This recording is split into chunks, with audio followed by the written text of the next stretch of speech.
The midweek Spotrac podcast is off and rolling. Brandon Kravitz here, along with the money man, Mike Ginnitti, the latest and greatest in all things sports finance, and we have a load to discuss. The NFL taking center stage here ahead of the official free agency period. But first, let me tell you about Bettor Edge. This podcast go-to sports betting platform. Bettor Edge gives the edge back to you, the sports bettor. And I tell people all the time, I didn't start becoming a profitable sports bettor until I started using Bettor Edge. Changed the game for me. This is a social betting marketplace that gives users from 45 plus states the chance to win more with every bet by creating their own prices. Safe, reliable, payouts are lightning quick, and you can sign up for the first time, get $20 on the house just by using the promo code SPOTRAC at sign up. That's SPOTRAC over at bettoredge.com or now on their fancy new app.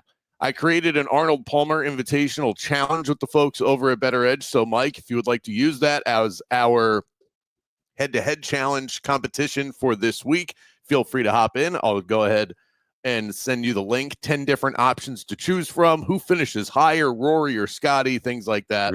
So that'll be the competition. And we've got some golf apparel from a great brand called Range that we're going to be giving away to 10 different people that enter this competition. So the first prize is the grand prize, and then 2 through 10 also going to be winners. Let's do it. Let's get some of our audience involved because, for most of the country, I think golf is at the forefront, but we're expecting snow here tomorrow in Buffalo. So I'm just going to live vicariously through Bettor Edge instead of having any chance of being outside.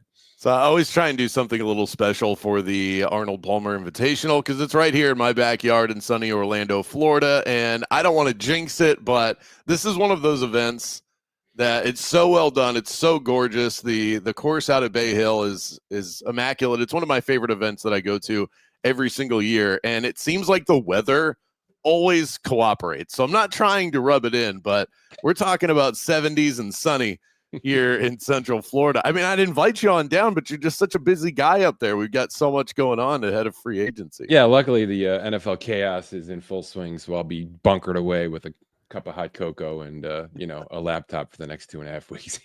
I can tell by the 5 o'clock shadow that free agency is. Oh yeah, we don't shave. No. We shave when Easter comes because that's when I get my next breather. All right, big time trade to discuss. Caleb Williams gets more help up front as the Bears are trading for Joe Thuney. A future 4th-round pick is involved. That's all that I've seen as of right now. Maybe you've got more info on that, but he takes a hefty $16 million cap hit with him. Is this a cost-cutting measure for the ever-revamping Kansas City Chiefs? Every year I think I have a handle on these NFL trades, in terms of being able to project them, quantify them a little bit here, because to some degree, there are pretty good systems in place for baseball, for hockey, and certainly for basketball, though maybe the wheels have fallen off after this past NBA deadline, but Joe Thuney's a back-to-back All-Pro.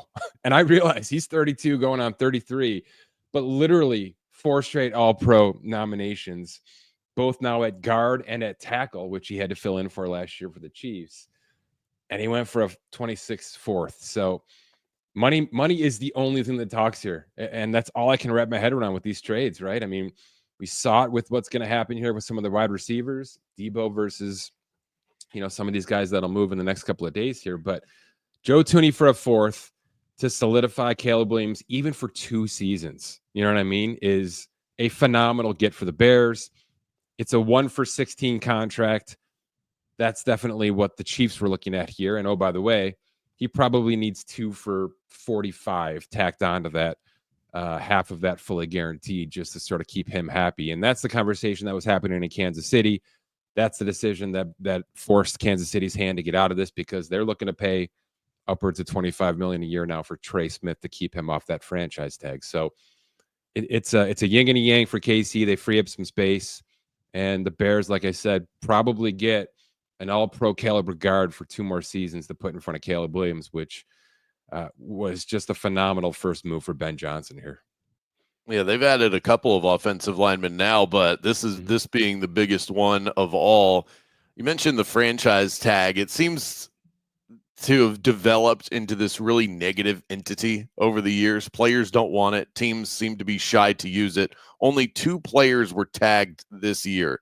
Now, I'm seeing a little bit of a discrepancy on the historical context here. So I'm curious if we could dig into this a little bit, because I saw via ProFootballTalk.com, they referenced you, who had said that this is the lowest number that we've seen since 2006. I was watching ESPN. Adam Schefter says it's the lowest number since 1994. I didn't even know the franchise tag was around in the early 90s.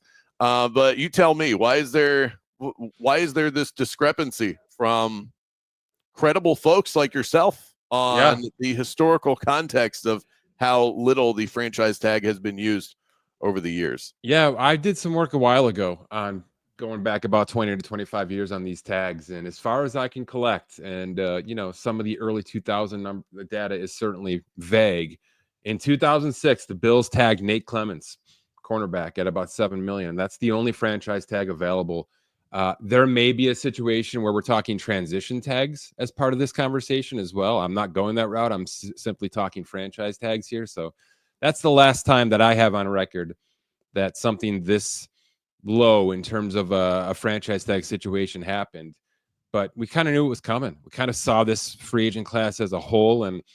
But oh, by the way, I think the contracts to follow here over the next couple of weeks are going to sort of sing that same song. So I don't think anybody missed on this. I don't think Darnold was a real candidate for $40 million. And, Javon Holland is the second or third best available safety on the market, in my opinion. So to put him in a situation of almost $20 million on a tag made no sense either. So it's fine if the Schefters of the world think they have different data.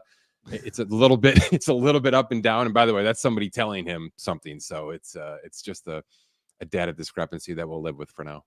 If you were to Google fewest franchise tags in a season, you'll have a couple of stories pop up, and different articles have different headlines for fewest tags since. When did the franchise tag become a thing? I don't know.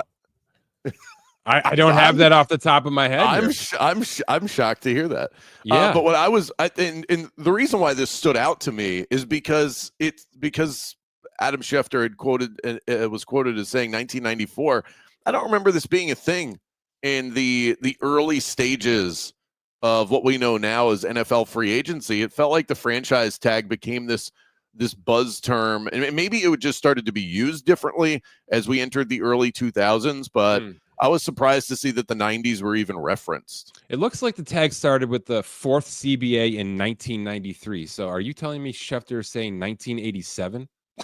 Because I don't believe the tag was available in the 80s based on this quick research I'm doing on when it began, but we'll see. I'm gonna hold on to 2006 as the last single tag season, but it's kind of a moot point. This was just a down year, and it's going to continue to be a down year outside of the fact that we may see some just volatile trades here now that we've had 3 or 4 already. Well, and I think part of it too, not to hyperfixate on this discrepancy in years, but there was, I think in 2001, no tags were used. So if you're using that as sort of a cutoff point, then it just depends on how you want to read the information. But Sam Darnold officially on the market now. There was some thought that the franchise tag would be used on him. Does this indicate a less than plush market for Sam? Is it more indicative of where we are with the franchise tag? Because if he was truly as highly sought after as we thought, it would have made sense for the Vikings to tag him and get something for him in return. I think that's a pretty fair approach. I think that's a fair take, that if there were really 4 teams in his backyard right now, then Minnesota would have tried to get some value out of it, even though it would have all but sunk their initial cap space, right? They're sitting at about 63 mil, and that would have dropped it down into the 20s. So it didn't make a ton of sense for Minnesota to go that route at any point in time here outside of that notion. So yeah, I do think now, as we fast forward to March 10th, the negotiation window, that we're only talking about a couple legitimate teams here, right? I know the Raiders have sort of poo-pooed this idea. They're in. Okay, they're moving on from Gardner Minshew. They're one of these teams that's going to at least make a phone call on Sam Darnold. Tennessee has also been quiet about this conversation. But look, signing Sam Darnold and trading back out of that number 1 pick, in my opinion, is the best move for this franchise for the next couple of seasons, regardless of what they think about Levis or a quarterback that they're going to draft, it's the best move for that franchise. And I'll put the team that I really think is going to get this done with Darnold. I think the Colts are the team. They're in limbo. They have already made a mistake. They have to admit that mistake out loud. There might be some cheaper options, right? Taylor Heineke, Zach Wilson, Daniel Jones, I've heard, connected to that franchise, which isn't the worst situation in the world. But I think it's Sam Darnold ends up a Colt competing, I'm air quoting, competing with Anthony Richardson for the job. And then I think Daniel Jones goes back to Minnesota to take the old Sam Darnold job and maybe be that stopgap if JJ McCarthy needs some time to ramp up here. So that seems the likely outcome, but and I'll spin it back to you here. What happens now contractually with Sam Darnold? Because I don't think the Colts want to go 5 years on Sam Darnold. I think they understand that this is sort of a Geno Smith bridge type situation. So, has the last 24 hours changed the money for Sam Darnold? That's probably the $1 million question right now. I think so. And I think it goes back to a conversation we had a week ago. It is tougher to get that big monster quarterback tier 1 contract when you've already shown that you're a bust. Mm-hmm. And he has bounced back from that, but it is hard to shake the bust tag. Geno Smith was a bust until he wasn't. Baker Mayfield falls into that camp, and now Sam Darnold is in there as well. These reclamation projects, you end up discounting yourself because of that, as opposed to someone, and I know we'll talk about him too, Brock Purdy, drafted in the 7th round, but he's never shown you that he's bad.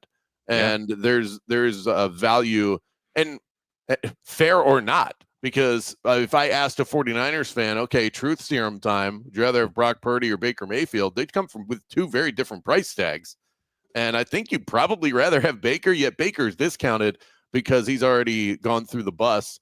You look at Geno Smith, 3 years, $75 million, his average annual salary, $25 million. I mean, that's half of what we're talking about potentially for Brock Purdy. I think Sam Darnold would probably get a tick up from that. So what do you think, low 30s for Sam Darnold on an annual basis? So I do think we're talking about the Geno Smith situation now, maybe even a little bit more than the Baker. Okay, so Baker got a 1 for 40 off that 3-year contract. That's what it was on its face. Geno Smith got a 1 for 27.5 on its face, markedly lower, right? I know those 2 contracts are sort of attached to the hip a little bit. They're not. Okay, Baker did much better, even initially speaking, than Geno Smith has. Now Geno has lasted. And I think he's going to get himself another extension here this offseason. And Baker probably the same next year around. But those are the 2 parallels here, right? 27.5 and 40. But then we also have to cap adjust, okay? Because we're talking about what was 240 is now 280 in terms of the salary cap in this league. So it's going to fall, I think, somewhere in the middle of that.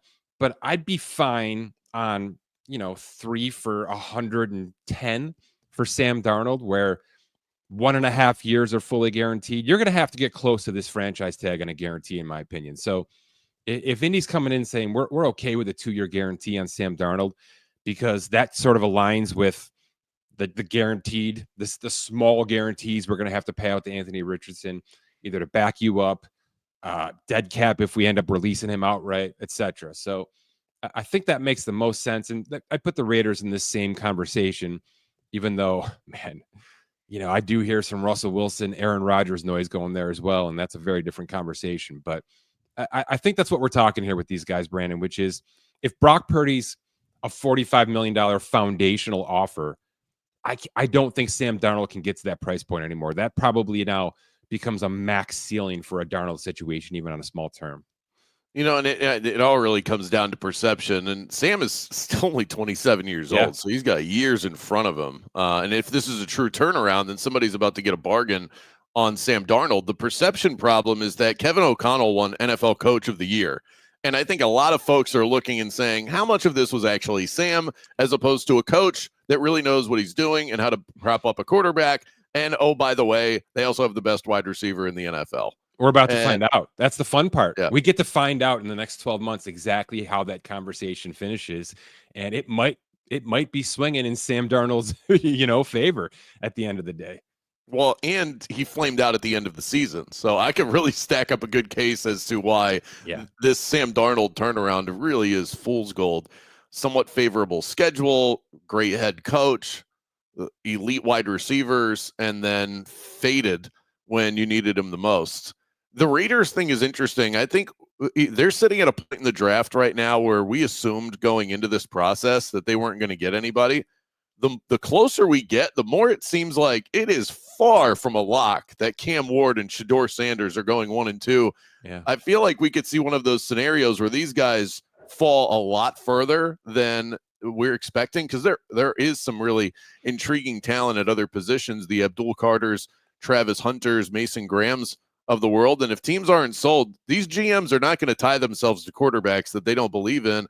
The Raiders at 6, there's a chance. This would have sounded wild a month ago.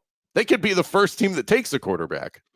I don't think that it'll be that degree. I think the Giants won't let anything happen. I think the Giants will be the ones either to do it at 3 or move up to 1 or 2 to make sure that they get in the Cam Ward conversation, who I do think is separating himself here quite a bit from the conversation, not even with the riffraff and the personality smears that are kind of happening. And by the way, always happen this time of year. It's just the nature of the beast, and you have to really understand who you're listening to and who you're reading and things like that. But Cam Ward appears to be separating himself as a true, somebody might even go up and get him type player. And that's worthy, especially with the Giant situation we've talked about, which is that this is probably an all-in situation for Dable and Joe Shane, the GM, right? It's figure it out today or you're gone tomorrow type thing. So I expect aggressiveness from that team, but you're not wrong that the Raiders should have something fall into their lap here, especially if Tennessee and Cleveland both admit out loud, hey, we should probably be doing smarter things than reach for a mid-tier first-round quarterback, which is what we're hearing these players are. And I do think there are defensive and offensive linemen worthy of being taken with these top picks. So we got a lot of time for that, but I'm going to give you a tangential questions here, because it's in your neck of the woods a little bit. All right. The Saquon Barkley stuff, okay, which is awesome, by the way, and something I don't know that we see 31 other teams do by any regard. But it's essentially a reward, okay? It's a reward. Maybe it's a bit of a cap, reduction, which is something they're always looking for in Philly. But it is essentially, you have outkicked your coverage in 12 months. Here's 2 more years fully guaranteed because of it. Do you believe Tampa Bay should be doing this with Baker Mayfield right now as well? As for a lot of reasons. I mean, he could be their guy for 10 more years. I think that we're on that track. But also, he's underpaid. He is a top 5 in almost every quarterback category in 2024 and to some degree 2023. And you're looking for juice right now in Tampa Bay, right? You're looking for a couple of free agents that drop in your lap here and maybe a couple of extensions to go your way. I like the idea of this good faith move by a couple of other franchises, maybe even here in Buffalo, as just to say, hey, we're not screwing around. Okay. When we find something we like, we're going to take care of it, as they did with Mike Evans. I think that might be a pretty doable situation for Baker Mayfield and that organization right now for the next few years. Doable, yes, but there's a difference between rewarding somebody for having a good season and playing above expectation and rewarding them for having an all-time season and winning a Super Bowl. And I think the Eagles are in a different sort of position there. There's no reason why the Buccaneers have to do this. And just knowing the way that Baker operates, I want a hungry, motivated Baker Mayfield. Not to say that he would slip off entirely if you paid him, but if you have him scratching for that next contract, I probably get the best version of him.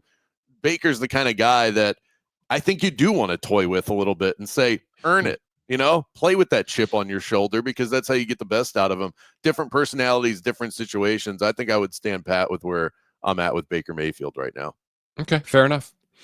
Now, we have fallen short of the $50 million projection for Brock Purdy. Jason Lockenfor reporting that the 49ers starting offer for Purdy is worth... We haven't. The 49ers have. Good point. Yeah, we'll see where this goes, but a low ball offer for Mr. Purdy. What do you think? It's a good starting point. San Francisco's just playing good ball here. That's all. They know what they have. They know what they don't have.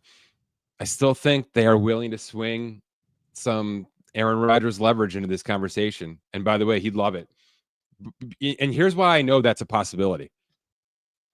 Betting odds for Davante Adams, 49ers and Chargers, the top of the list right now.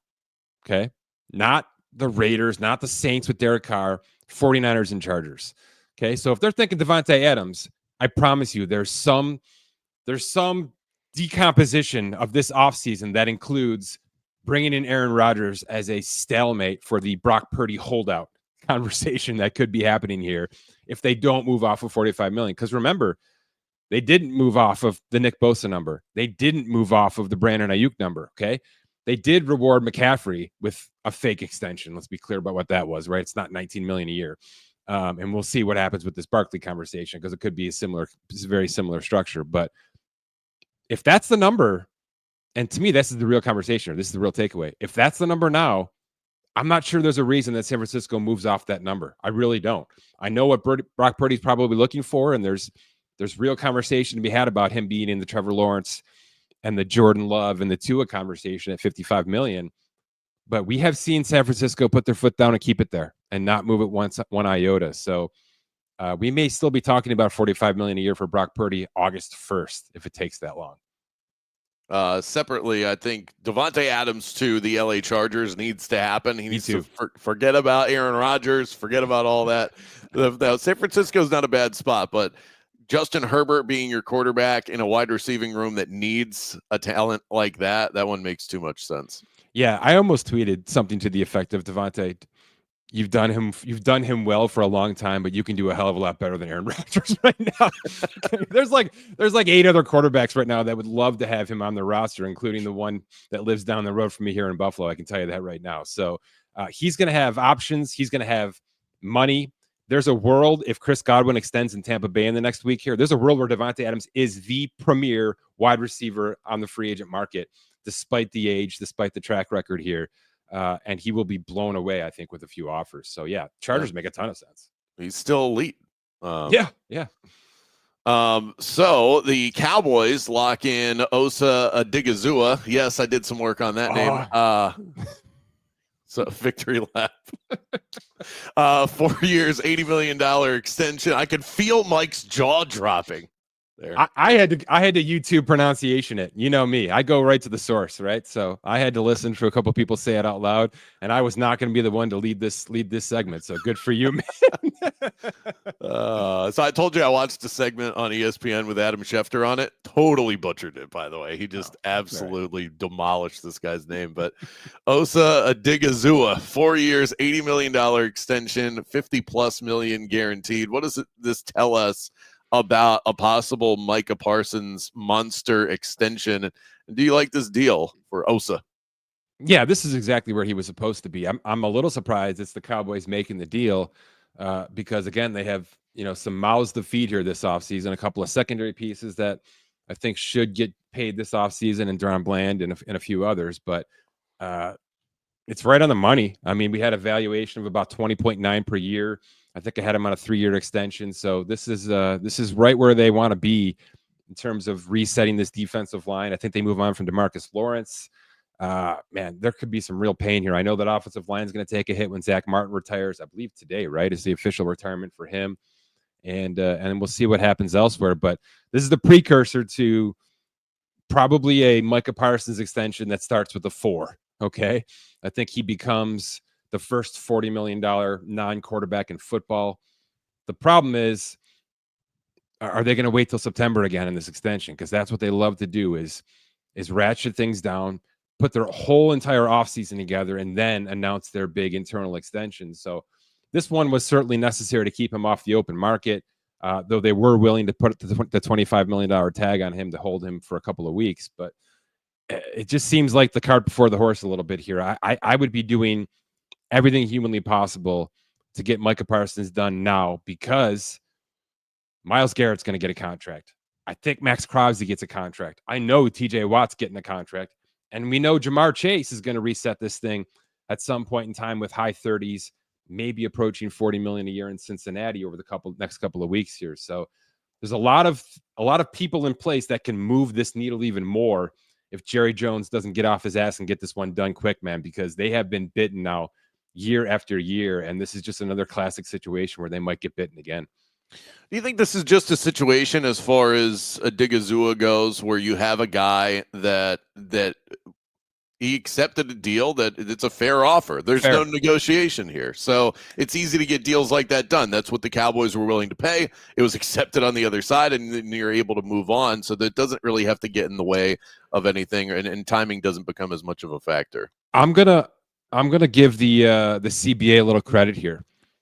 I think the second that the public announcement of the tag was made, he decided this was a good enough deal. If he hits the open market, he's probably getting 25, 26 million a year. No joke. We're going to see some crazy basic defensive linemen get really nice contracts over the next couple of weeks here, because it has been absolutely overvalued, this position, in a good way, right? Interior D, interior offensive line. Yeah. Crazy value. We've got 15, 20 guys that are going to be 20 million plus players by the end of this offseason on the defensive line. He's certainly one of them. I think he's left $4 to $5 million a year off the table, but he had to, because he knew this $25 million tag was going to be here. He knew Jerry was going to play hardball to September with him on it.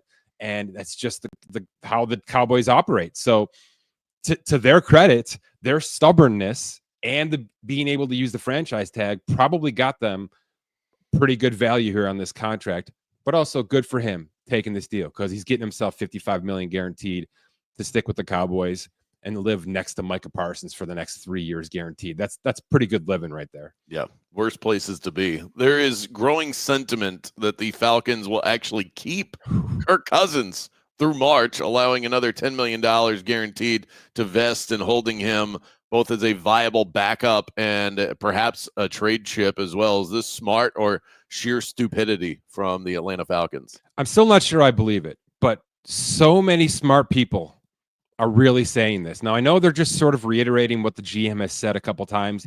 He said it at the Combine. I think he said it before that. And are they just trying to actively make Kirk Cousins a better trade candidate than he actually is? Maybe. I still sort of 51% lean in that direction. But this is also the team that drafted and signed a quarterback simultaneously last year. So maybe we should start taking them at face value. And this would be crazy, in my opinion. This would be absolute lunacy to just hand a guy an extra $10 million and keep him on your roster, when I think the general consensus, and correct me if I'm wrong on this, I'm not sure a lot of people believe this guy can play starting caliber football anymore after what we saw last year. Yeah, there was an injury that came up late that apparently was hidden.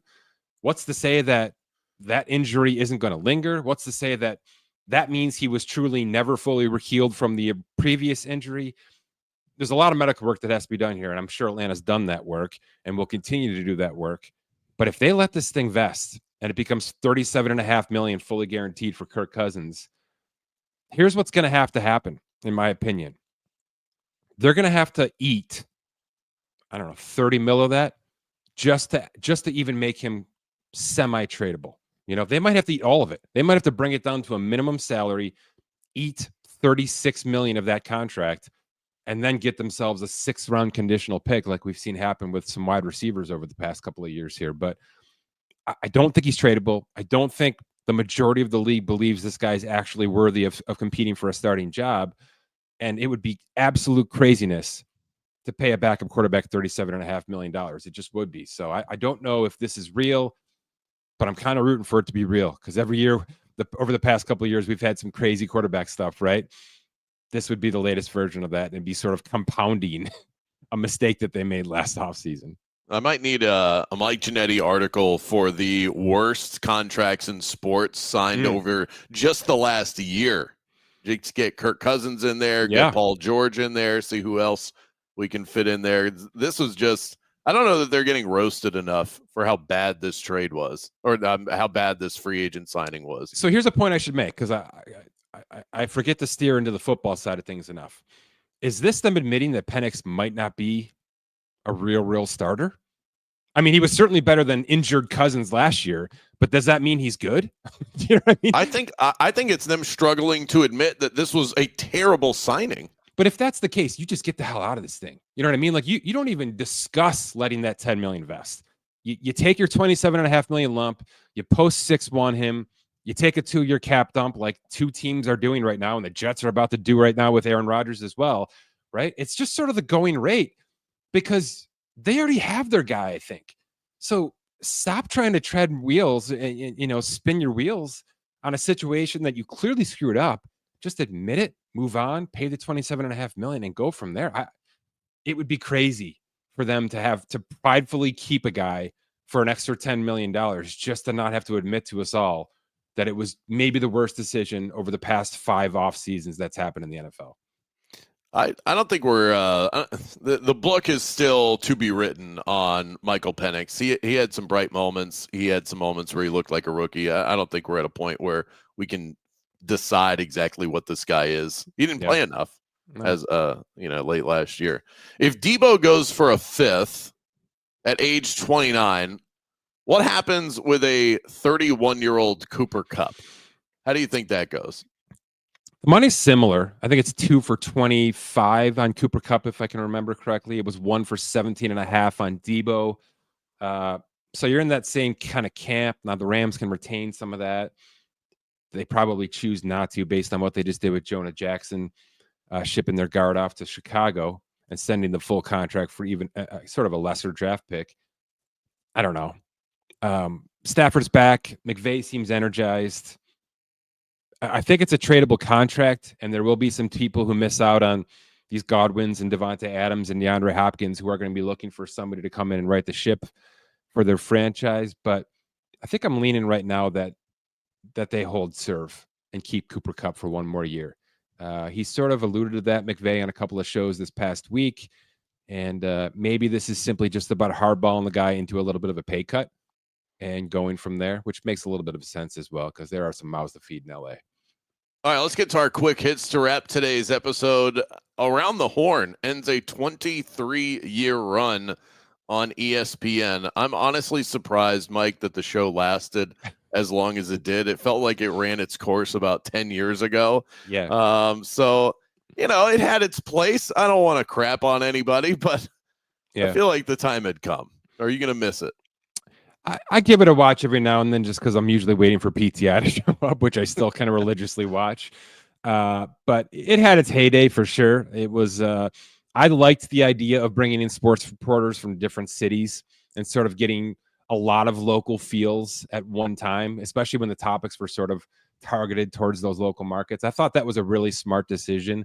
And Reality's really damn good at his job. Okay. I mean, he has been one of the Hall of Famers coming out of ESPN there for a long time. And he's sort of one of the glue guys that writes a lot of the content and has sort of made a lot of these other shows sort of work from the back ends.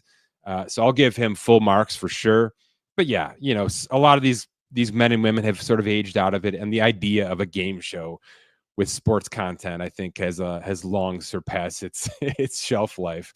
But man, anything that goes this long is full marks from our end for sure. It's almost, when you think about it, too happy-go-lucky for how negative a lot of and that was enjoyable for a long time too, is not hearing a bunch of people screaming at each other with negative thoughts. But I guess that's also gone by the wayside. I still miss the sports reporters. That was my show on Sunday morning. Right? It's back somewhere, maybe on ESPN Plus. They did bring it back. I think really? Dick Schaap's kid is sort of running that exists somewhere. Yeah, that's here. I did not know about this. This is going to be fact-finding mission for me. Mm-hmm. Rate Roki Sasaki's spring debut with LA. Sort of I know that you were locked in on this. Sort of a rocky start, but topped out at 98, had 5 Ks. So all in all, pretty good. How would you rate it? What, for their 5th starter? Who's not even on the active roster, who's still being considered a prospect for the Dodgers, according to all your Fangraphs and Baseball America metrics. He's going to be just fine. I mean, what a battle of riches that team has right now. It's insane. I've been diving deep on all of these teams as I do my recaps, and those are all live on Spotrac.com, by the way. And boy, the Phillies and their rotation, the Dodgers and their rotation, and a few other teams that were really active this offseason.